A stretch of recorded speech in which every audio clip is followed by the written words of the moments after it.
Bien, bah, écoutez, j'espère qu'on a pu régler les problèmes de flux et que l'image s'est améliorée de votre côté. En tout cas, donc on va reprendre avec la présentation suivante.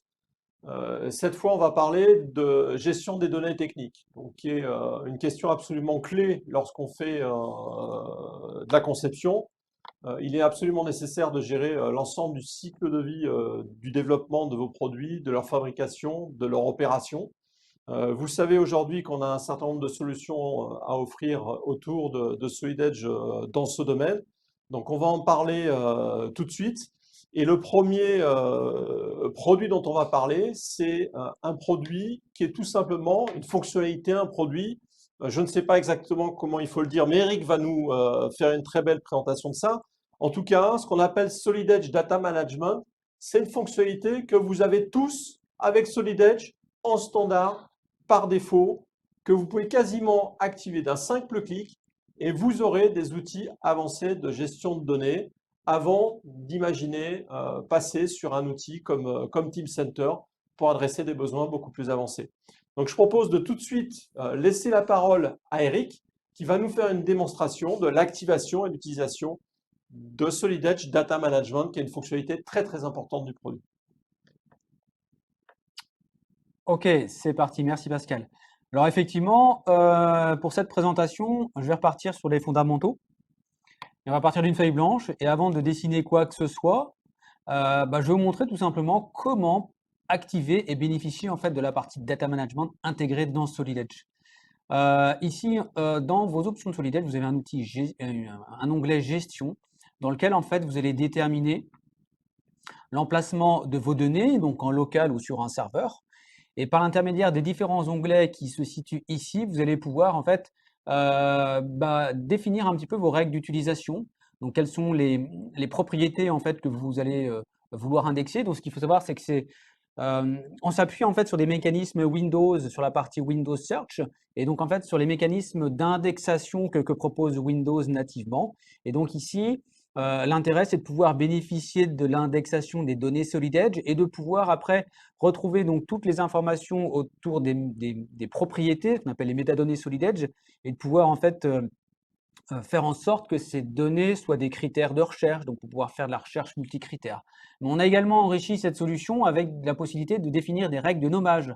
Donc vous pouvez avoir ici une règle de nommage avec une information sur vos montées d'indices, peut-être les caractères à exclure, la règle d'affichage. Au lieu peut-être de voir juste le nom de la pièce ici, on pourrait voir le numéro, l'indice, le titre. Vous allez pouvoir définir tout un tas d'éléments. Je ne vais pas forcément tout détailler. Vous avez également les notions de cycle de vie, donc avec la partie le statut au niveau des données. Et une fois que vous avez activé ces différentes options, vous allez pouvoir donc bénéficier en fait de toute la puissance de ces outils. Alors moi, je vais, pour vous l'illustrer, en fait, faire une pièce rapidement et puis l'insérer dans un assemblage, faire quelques étapes de modification. On va faire un diamètre de hop, 80, comme ça va être pas mal. Et puis, encore un autre diamètre pour définir notre pièce. Hop, on va faire une extrusion. Donc là, je travaille avec les fonctionnalités synchrones. On va faire une en base qui va ressembler à ça avec une hauteur de 15. On va définir une matière. Donc ici, on va le dire, voilà, c'est une pièce en acier.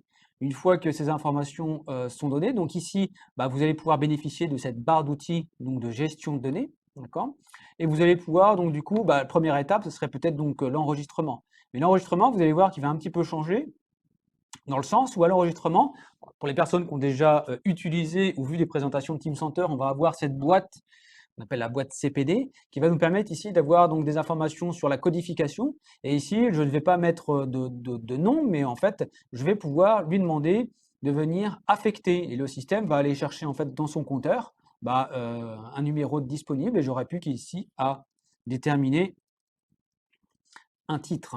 Avec une montée d'indices, donc ici vous avez des caractères, tout ce qui est caractères obligatoires. Et une fois que vous avez donc validé que tous les champs obligatoires sont saisis, vous allez pouvoir enregistrer la donnée. Okay. Ça veut dire que je pourrais très rapidement également venir créer une mise en plan, mise en plan avec début standard. Hop, hop, hop, hop. Récupérer éventuellement des informations sur la géométrie. Donc ici, qu'est-ce que l'on va avoir? On va avoir donc du coup une alimentation du cartouche par l'intermédiaire des propriétés, sur révision, etc. On va pouvoir sauvegarder ce plan. Automatiquement, on va voir, le système va voir que les éléments sont bien liés. On va fermer le plan pour le moment. Et puis en fait, cette embase, je vais tout simplement l'insérer dans un assemblage. Donc je vais ouvrir ici encore un module de notre bulldozer qu'on aura bien utilisé aujourd'hui. Et on va venir insérer cette pièce et la placer.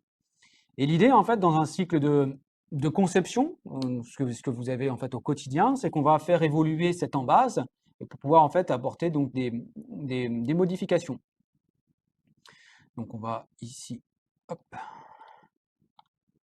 On est dans notre assemblage, je vais faire un petit peu de rangement. Je vais ici venir insérer notre pièce en lui demandant d'aller chercher le document qui est ouvert. On va venir la placer ici. Donc, alors, je ne l'ai pas sélectionné. Bon, je pourrais la visualiser d'ailleurs ici, l'insérer et ensuite la positionner. Donc pour la positionner, on va prendre directement l'arête. Le système va venir positionner directement notre embase ici.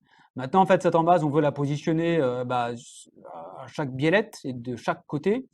Donc on a différentes méthodes. Moi, je vais utiliser une commande que j'aime bien ici, qui est cloner composant, qui va me permettre directement de lui dire OK, on va cloner. Et partout où tu vas trouver ce type ce diamètre-là, propose-moi de positionner une embase. Donc je vais lui dire je veux sur ce composant-là, mais également sur ce composant-là. À ce moment-là, ici, le système va me proposer de venir la mettre. Alors lui, il a plusieurs possibilités. C'est pour ça que j'ai encore la main sur cette commande pour lui dire OK, je veux bien ces deux occurrences-là, mais je les veux dans l'autre sens. Voilà, ce qui permet, sans notion de matrice, de répétition, de préparer quoi que ce soit, de pouvoir positionner rapidement mes quatre pièces. Donc on pourrait en fait considérer que voilà, le travail est terminé. On pourrait fermer éventuellement l'assemblage. Et puis, au cours de la semaine, on pourra avoir des évolutions au niveau de cette embase. Et donc, on va faire des modifications assez basiques, hein. On va faire un simple perçage qui va venir se positionner sur la partie supérieure. Voilà, on peut s'aligner ici. On va se mettre dans l'axe, faire les choses un peu proprement. Et puis, on va faire un réseau. Donc, comme ceci. On va en mettre un petit peu plus. Allez, 8 perçages. Pas mal.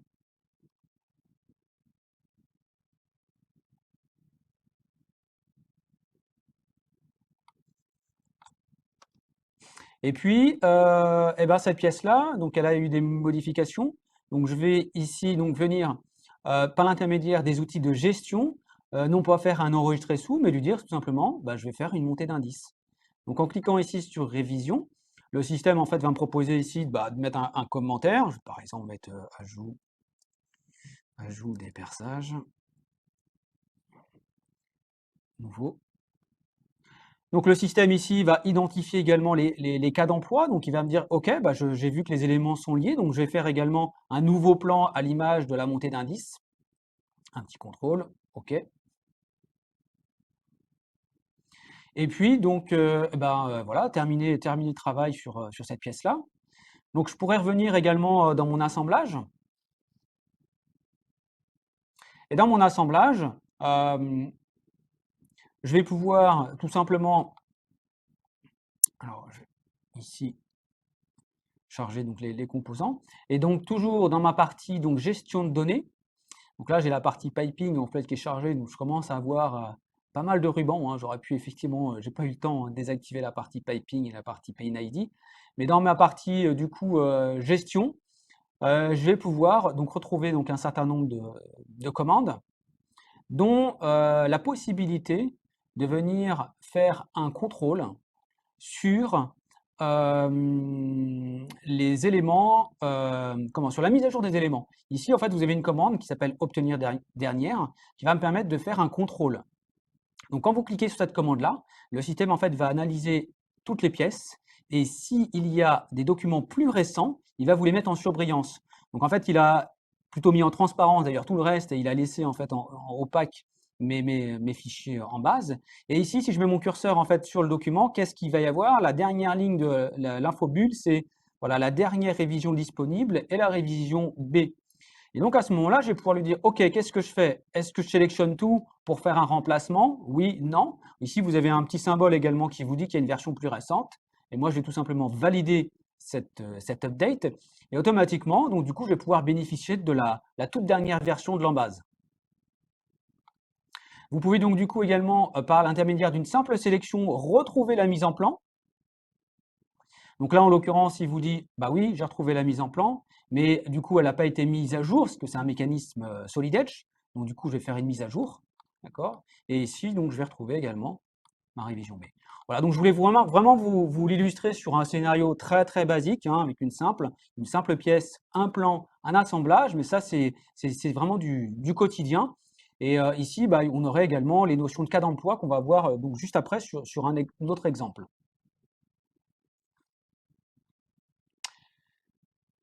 On va fermer tout ça.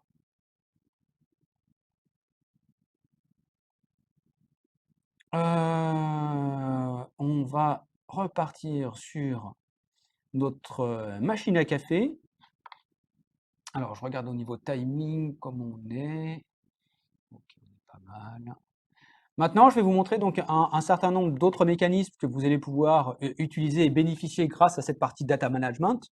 Alors, le temps que ça charge, je vais peut-être vous montrer dans un explorateur Windows. Donc ici, en fait, des documents qui ont été qui sont dans des répertoires, mais vous n'avez même pas besoin d'aller dans les répertoires pour pouvoir ici retrouver donc des informations, non pas sur les titres, les noms de fichiers, et par exemple sur l'auteur. Donc par exemple ici, je voudrais trouver donc tous les documents faits par J. Rodriguez. Et ici, donc du coup, je retrouve donc toutes ces informations et je vais pouvoir après donc bénéficier ici des informations de la fiche article. Ici, je pourrais par exemple rajouter un commentaire directement, accéder à ces métadonnées par l'intermédiaire. Et là, vous voyez que les recherches ne sont pas des recherches qui peuvent prendre du temps, comme ça peut être le cas des fois sur des éléments qui ne sont pas indexés. Là, c'est vraiment de l'instantané. Si je cherche par exemple ici tout ce qui est raccord, donc le système va me trouver d'ailleurs tous les noms qu'il a pu trouver.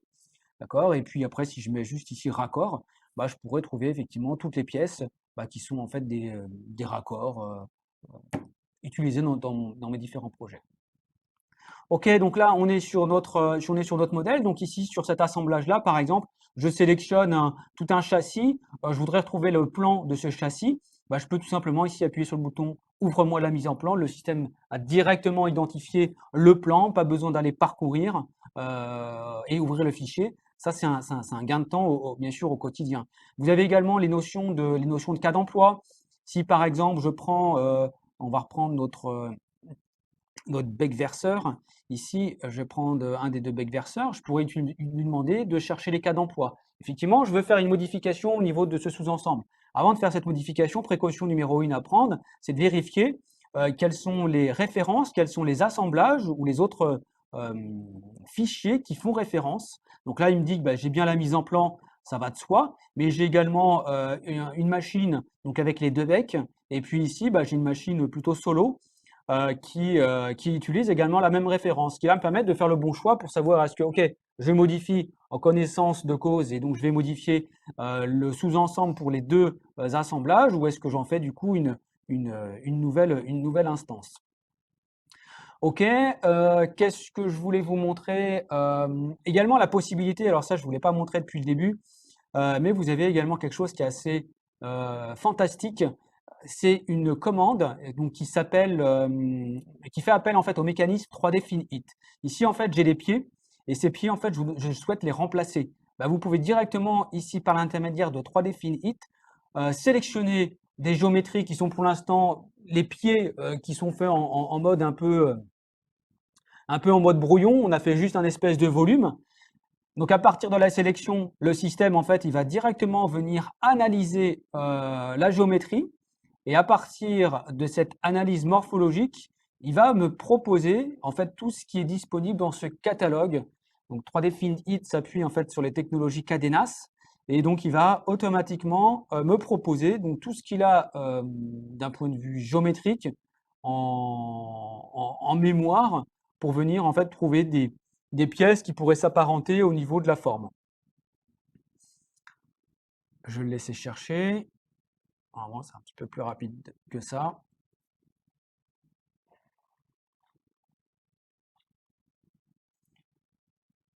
Donc 3D Finish, je vous montrerai également, il y a des fonctionnalités qui sont juste extraordinaires. C'est vraiment du catalogue en ligne, mais nouvelle génération.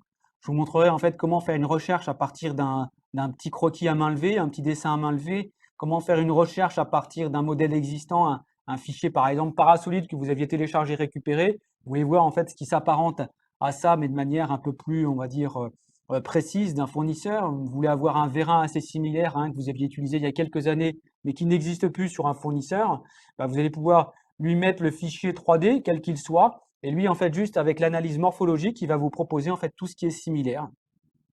Ou tout simplement une image, vous voulez faire une recherche comme on peut le faire dans Google, recherche à partir d'une image, bah là, il va vous proposer en fait tout ce qui est similaire à votre image. Bon, je vais fermer l'interface parce qu'apparemment, il ne doit pas répondre.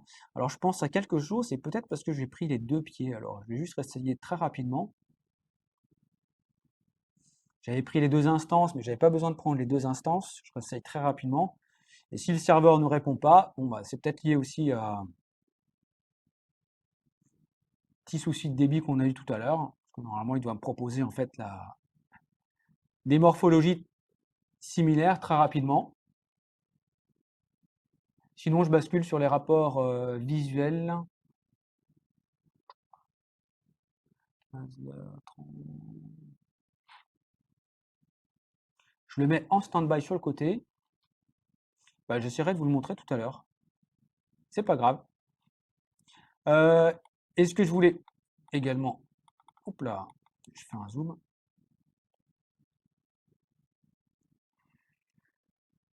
Ce que je voulais vous montrer, c'était les rapports dynamiques. On les avait vus très très brièvement ce matin. Hop. Alors, les rapports dynamiques, donc vous les trouvez donc dans les commandes d'inspection. Vous allez pouvoir ici visualiser ici les rapports. Donc ce matin, en fait, ce que je vous ai montré, donc c'est la possibilité de venir par exemple sur un rapport existant. Les rapports, une fois que vous les avez, vous pouvez les importer, les exporter. Donc le système en fait propose un format spécifique à Solid Edge. Une fois que vous avez ce rapport, vous pouvez voir déjà visuellement et graphiquement, par exemple, toutes les pièces qui répondent à la condition. Après, vous allez pouvoir lui demander d'avoir une représentation graphique 3D, donc comme on l'a vu. Donc, comment est-ce que ça fonctionne et comment est-ce qu'on crée par exemple une nouvelle règle? C'est extrêmement simple. Ici, je vais aller dans l'éditeur de règles. Ici, je vais lui dire que c'est la matière qui m'intéresse. Ici, il va me montrer toutes les propriétés, donc toutes les propriétés que vous pouvez utiliser sur vos données. Donc, ça sera vos propres propriétés. Moi, je vais lui dire, moi, ce que je voudrais ici visualiser, c'est par exemple tous les aciers, toutes les pièces en acier. Je vais valider. La règle est créée. Je vais la renommer acier. Hop, il n'a pas enregistré, c'est pas grave. Ça va vite. Je valide. OK. Donc déjà je peux vérifier qu'en cliquant ici, donc graphiquement, bah, il a bien pris donc tous les aciers que j'ai sélectionnés. Et donc du coup, maintenant, si je remets à jour mon affichage, je vais avoir, je vais pas avoir les aciers. Pourquoi est-ce que j'ai pas les aciers? Alors ici, c'est bien les aciers. OK, OK. Tac, remets à jour. OK. Donc là, j'ai les codes couleurs en fait qui apparaissent. Et alors, ce qui est assez intéressant, c'est que du coup, si je veux vraiment maintenant désactiver ou pas forcément refaire une règle, je peux par exemple désactiver, voilà, bah, si je veux désactiver les aciers, je pourrais en fait aller dans la combinaison ici et venir en fait désactiver les aciers, désactiver également les aluminiums, et puis ici retrouver donc du coup la maquette et voir donc les éléments qui ne sont pas assignés. Ici, pareil, avec une autre règle ici qui va me permettre de visualiser donc les auteurs. Ici, je peux lui demander, bah voilà, montre-moi quel est l'auteur de chaque propriété. Et ici, donc une toute dernière modification que je fais, Pascal, après je te rends la main, je te vois m'alerter au niveau du timing. Ici, ce que je voulais vous montrer, si je désélectionne ça, c'est la possibilité sur une règle de venir par exemple combiner et dire par exemple toutes les données de Mister Rodriguez, ici, bah, je peux également combiner avec la possibilité de voir, je veux voir tout ce qu'il a créé, mais dans une période de temps, par exemple au 15 mai 2021, entre le 15 et le 18 2021, on va lui mettre des journées un peu plus longues et hop, hop, hop, je valide. Et ici, voilà, donc là, ça me permet par exemple de voir sur la période, la semaine que j'ai choisie, quelles sont les données qui ont été créées par tel utilisateur par l'intermédiaire de cette combinaison de règles. Voilà, donc plein d'autres petites fonctions que j'aurais pas le temps de vous montrer, mais je voulais au moins vous montrer celle-ci.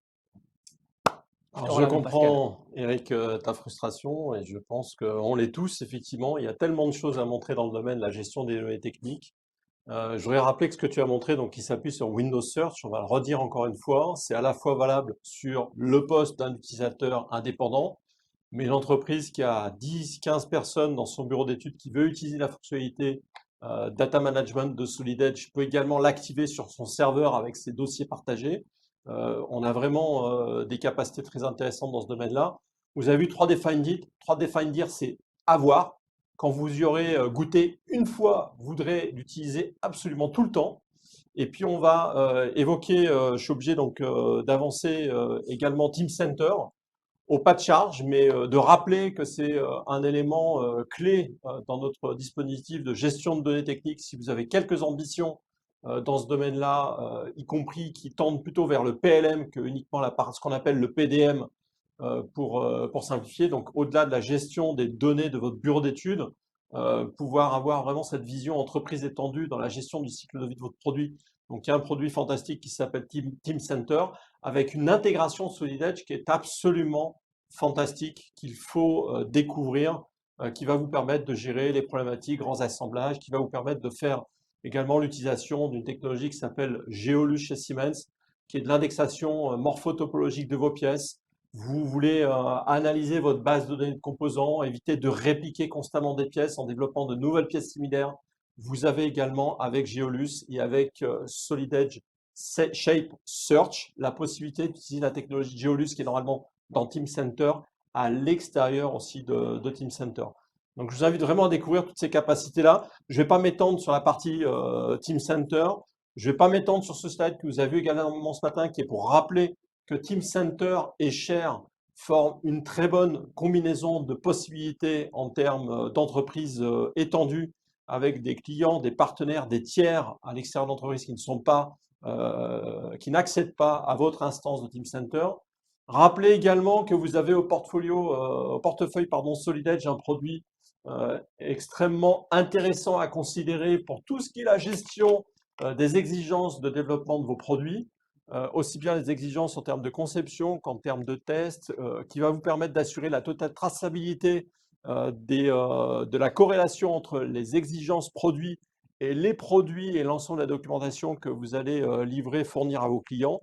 Ça peut être d'ailleurs une technologie absolument clé dans certaines circonstances. C'est basé sur Polarion.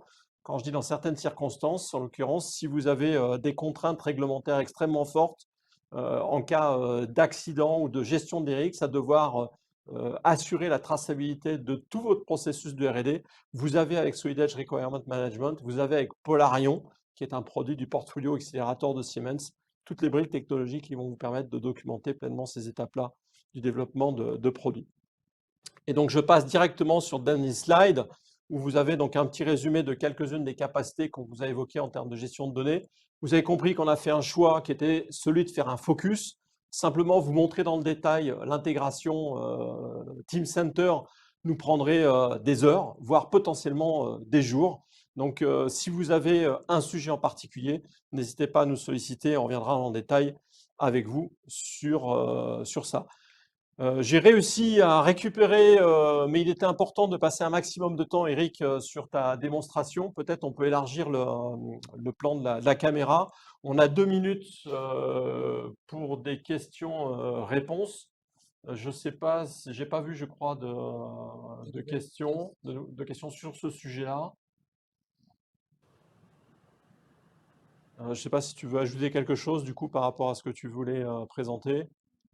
Non, bah, je vous montrerai tout à l'heure en fait le 3D Film Hit dans la dernière session de la journée sur les trucs et astuces. Bon, Parce que c'est quelque chose qu'il faut voir absolument. Donc restez avec nous.